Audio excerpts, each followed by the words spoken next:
ఆంధ్రాకి బడా బడా కంపెనీలు తీసుకొచ్చేందుకు ఒకవైపున లోకేష్ ప్రయత్నాలు సాగిస్తున్నటువంటి వేళ కర్ణాటక వాళ్ళు అలాంటి ప్రయత్నాలు చెయ్యకుండానే అక్కడికి వస్తూ ఉండటం అన్నటువంటిదే స్పెషల్.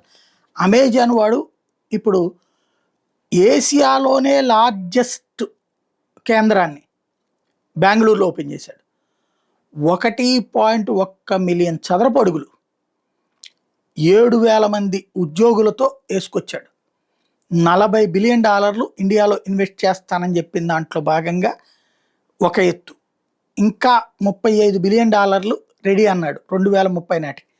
లాంగ్ టర్మ్ కమిట్మెంట్కి రెడీ అంటున్నాడు.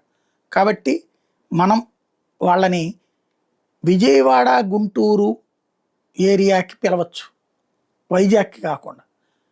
లేదా వైజాగ్ అయితే అటు ఒరిస్సా వైజాగ్ వరకు పనికొస్తా. అదే విజయవాడ గుంటూరు దగ్గర అయితే అమరావతి ప్రాంతం అయితే అటు ఛత్తీస్గఢ్, ఇటు ఒరిస్సా, ఇటు తమిళనాడు అన్ని ప్రాంతాలకు పంపించవచ్చు. సరే కర్ణాటక నుంచి ఉన్నారు కాబట్టి అటు నుంచి అటు తమిళనాడుకి పంపించుకుంటారు. ఇటు ఛత్తీస్గఢ్కి కానీ తెలంగాణకు కానీ ఒరిస్సాకి కానీ పంపించచ్చు. జంక్షన్ పాయింట్ అది.